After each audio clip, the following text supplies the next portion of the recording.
Hey guys, welcome to the HVAC Diaries.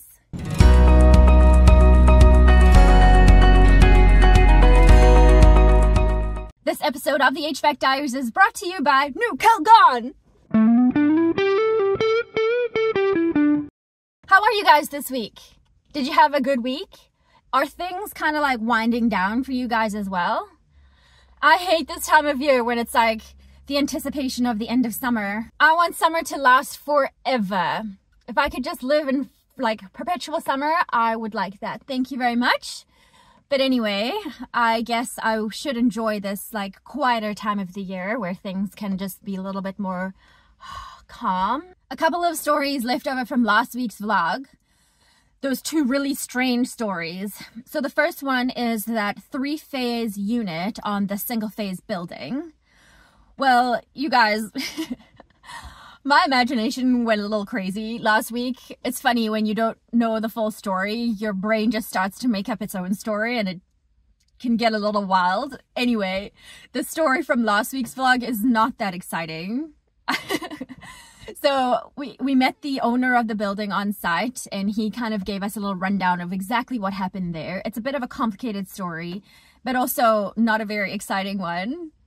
In the most basic way, they have a really old building on a really old neighborhood.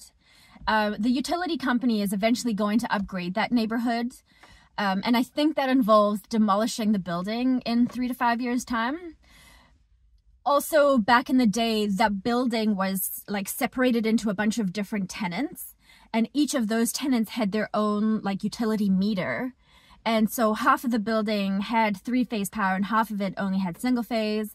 And so that's why we have one 3-phase unit that's currently working on the roof and one 3-phase unit that is never going to work because it just can't get the power to it.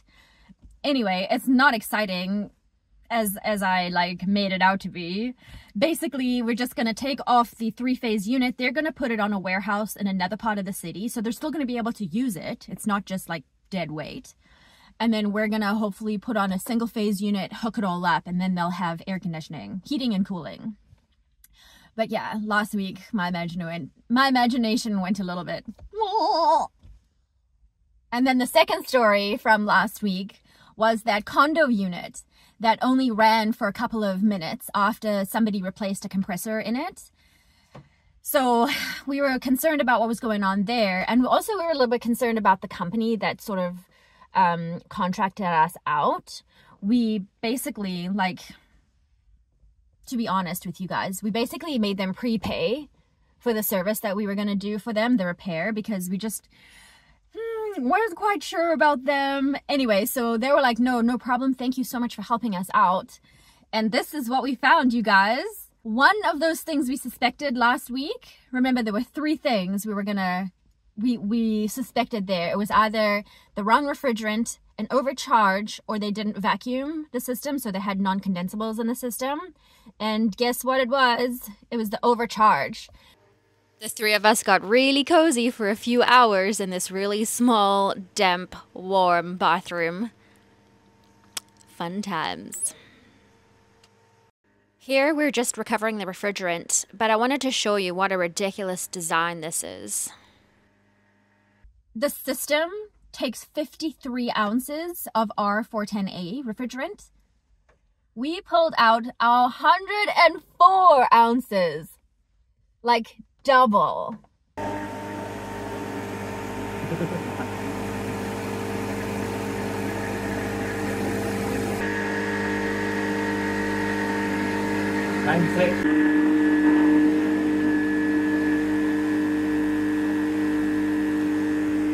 So Trevor has a theory on why this happened, why we had double the charge of refrigerant in that system.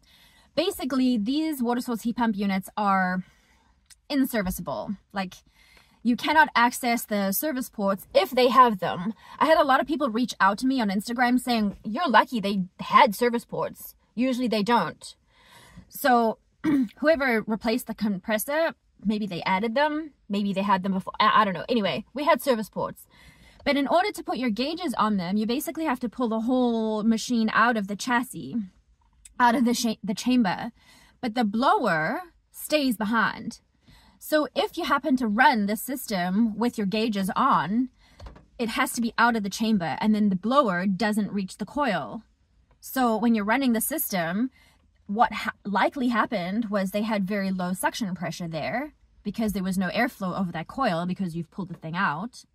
And so they kept dumping refrigerant in, trying to compensate for the low suction pressure. Meantime, they doubled the refrigerant anyway. All right, so if you can ignore the sound of the vacuum pump, Trevor has a theory on why this unit was so overcharged. So first of all, starts with the gauges. Well, first of all, we'll just say that we're assuming that the guy who changed, or the person who changed the compressor, was not really a refrigeration person, but maybe a mechanical person. And perhaps they didn't have a vacuum pump and a scale and all of that stuff. But regardless to that, tell us your explanation. If you didn't have a vacuum pump, then you have to run the system in order to put refrigerant in. Yeah. And you can't close the cabinet with gauges on. Because it's just physically, it doesn't work. Yeah, and here's your evaporator. So what I assume is that he charged the system with the chassis out. Yeah. And that means the fan wasn't pulling air through the evaporator coil, which is giving a low evaporator pressure. That's our fan over there. Yeah. So if this cabinet is pulled out, obviously there's no airflow coming from there because it's so far out. Yeah, which would make him want to keep putting gas in it to bring the low side up to its operating pressure. Yeah. Double though, that's pretty nuts. All right, we're looking for 52. No, 53. Yeah, 53. All right, it's time to test what we've done. All right, our cart is all packed up and ready to go. And our unit has been running beautifully for quite some time now. Way longer than when we were here to troubleshoot it. How long have we been running for? 5 minutes now. Amazing. 2 minutes longer than before. Yeah. Okay. So we work on a lot of different catering trucks, but we also work at this catering kitchen. It's this massive kitchen. There's so many chefs in there. I guess they do catered lunches, like office lunches and catered events. I don't know, they do lots of cooking and prepping there. And they've got this little reach-in cooler. They called us, they were like, it's just not getting down to temperature. Every time we open the doors, it doesn't get back down to temperature. And when we arrived in the morning, it was sitting at 12 degrees Celsius. Oh dear, oh dear. I did find a dead mouse in the back there in the little condenser. Oh, that's not supposed to be there.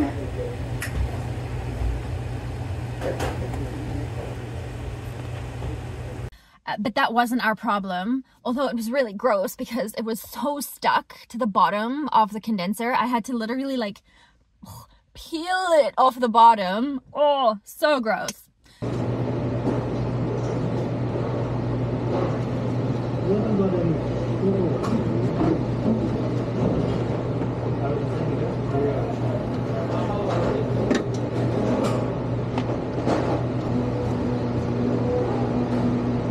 That's gross. Holy fuck. Anyway, the mousey wasn't our problem. We checked over the whole system. We checked the pressures, all of our fans were working. We even cleaned the condenser with some new Calgon New Blast with a nice little lemony scent.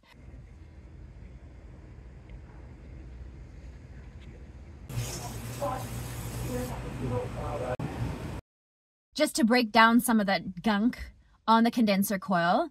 But still, with all of that done, we could only get it down to like 9 degrees Celsius, which is just not good enough. So the diagnosis comes down to a lazy compressor, which really sucks because this cooler is only like from 2020. So it's 4 years old. So anyway, we're just trying to wait for the manufacturer to get back to us regarding the warranty. Hopefully it's still under warranty and we can replace the compressor for them and get them back up and running. Guess what we haven't done for a few weeks, which we got to do again this week? Water source heat pump unit replacement at that office building that we're always at. Oh, Trevor's hiding, but we know where he is. If I go here, you can't tell. But if I go here, he's a hunchback. Oh wow. Oh, okay. Time to go. I was actually kind of looking forward to this one because it's in a lunchroom that's like wide open. There's some tables there where people have their lunches where we just move them out of the way. So we had free reign, no desks, no people, nothing. It was awesome. Well, they brought us breakfast. They knew we were coming. All right.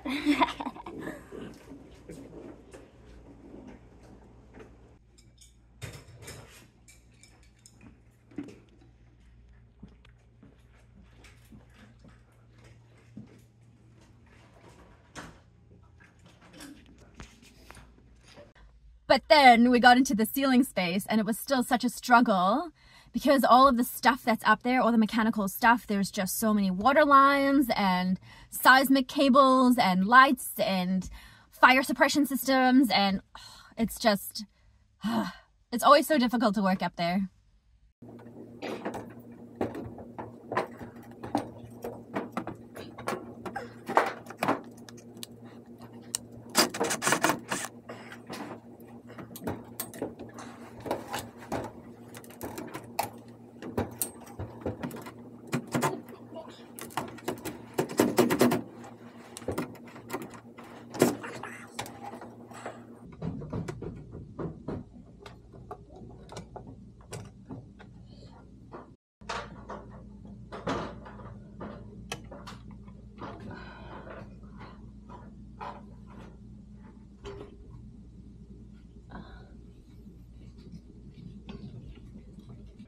Alrighty, as usual, we've got everything disconnected. We've got our duct disconnected, our electrical, our controls, our 2 water lines, our drain line, all done.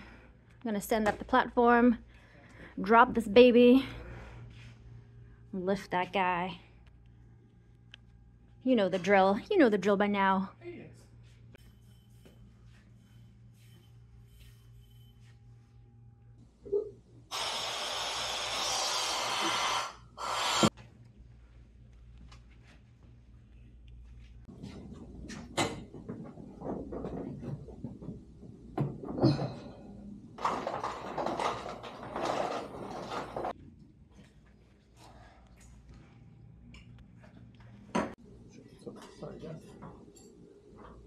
Did you see him? No. No, I just parked the truck and then It's taking so long. turned and was there now. There we go. All right, boys and girls, the fun part is over. New unit is in. Now we get to reconnect everything. And while we have so much space to work with, it's quite nice. Not a whole lot of space up there. So there's gonna be some contorting, as there usually is, because the light is right in the way. But it's fine, we'll deal with it. They will be complaining. Oh, that's not so bad, actually.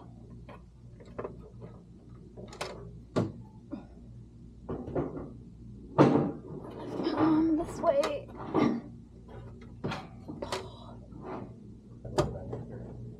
Oh, really? Okay. Okay.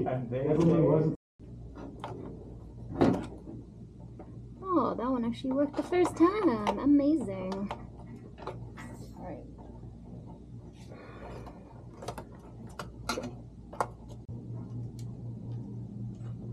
Trevor just called me a weirdo because I'm doing like a little yoga stretch because my back is killing me from contorting and doing that control cable. Ow.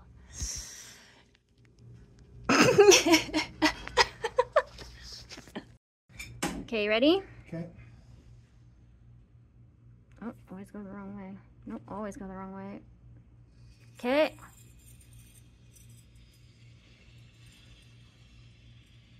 You good? Now stop and then open the other one slowly. Oh. And now you go 100% don't go. All good over that side? Looks like.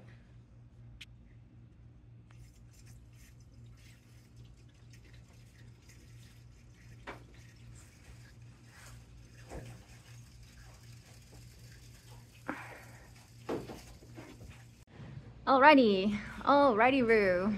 We're done. Just waiting for it to start. Make sure we're running the proper way. We're all waiting. All the way here. Feel this. Nice and cold.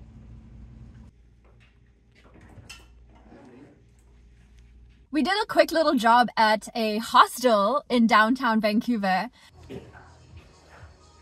Actually, I say it's a quick little job, but this job is like a month in the making. They've got this shared kitchen space where I guess all of their patrons can put in their own food. It's all got to be labeled with their name and their leaving date, their departure date. But anyway, so they've got 3 of these coolers with these sliding doors where people just put in their food. And one of the doors was just broken. Like it just doesn't close anymore, it doesn't seal, it doesn't slide over anymore. It's those glass sliding doors. One of these fridges needed a new door, so we ordered one. We just got to put the hardware on and get her in there.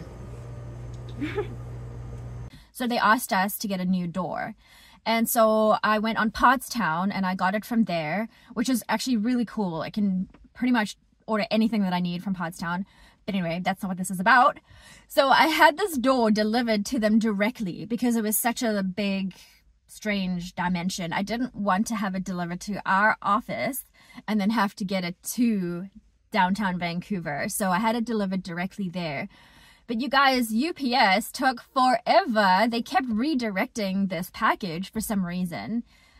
Anyway, it's a long-winded way of saying that the door finally arrived like a month later. Anyway, so all we had to do there was remove the old door, add on the little the rollers onto the door, and then reinstall the door. There's a, isn't there? Yeah, right there. No, right there. Yeah, there. Yes. Perfect.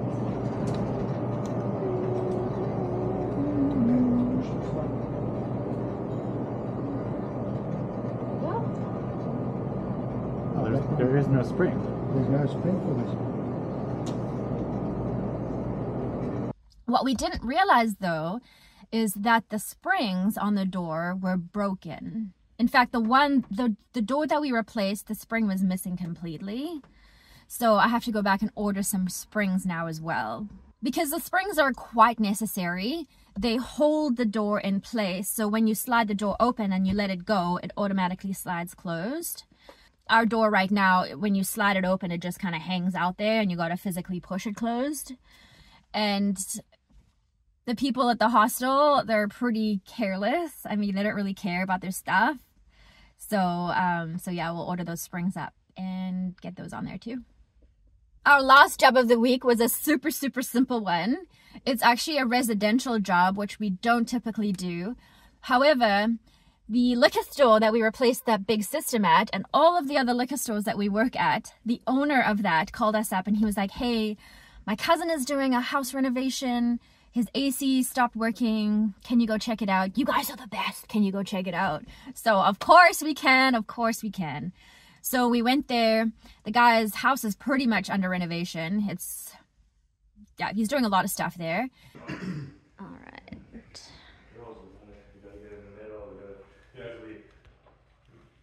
And he's got a little Daikin split system there. And he just had a communication error. He's just like, walked in one day, things not working, there's a communication error. Please, can you help me out? So we're taking a look at the thermostat and stuff. And my dad, who's just so funny, we don't do residential often, right? So he's like outside. He's like, I'm just going to stay outside. He didn't want to take his boots off. I know it. So he hung out outside. And then he's at the door and he's like, I think I found the problem. So we follow him outside and the disconnect on the outdoor unit was completely fried.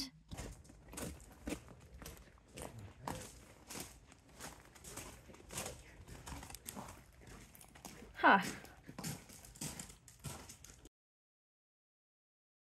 Completely fried. So he just had some burnt wiring there. And luckily for the homeowner, because of the renovations, he had his electrician on site. He was there.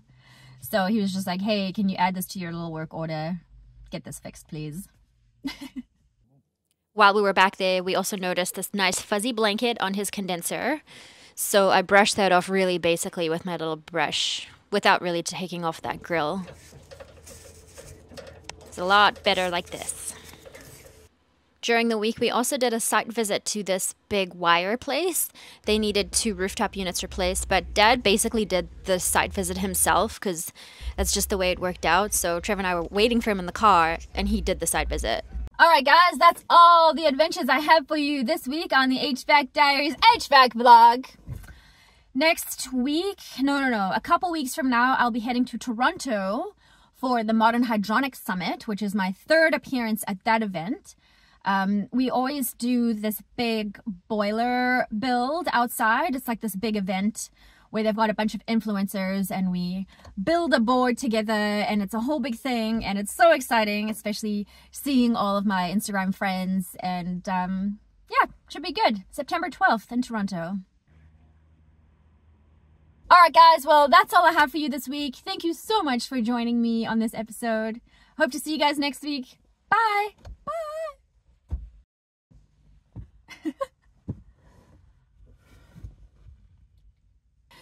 Just to break down some of the gunk on the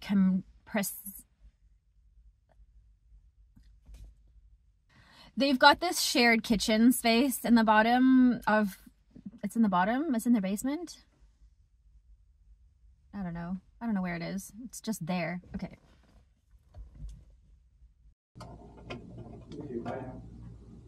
Oh no! Good? Yeah, I just need my screwdriver, please.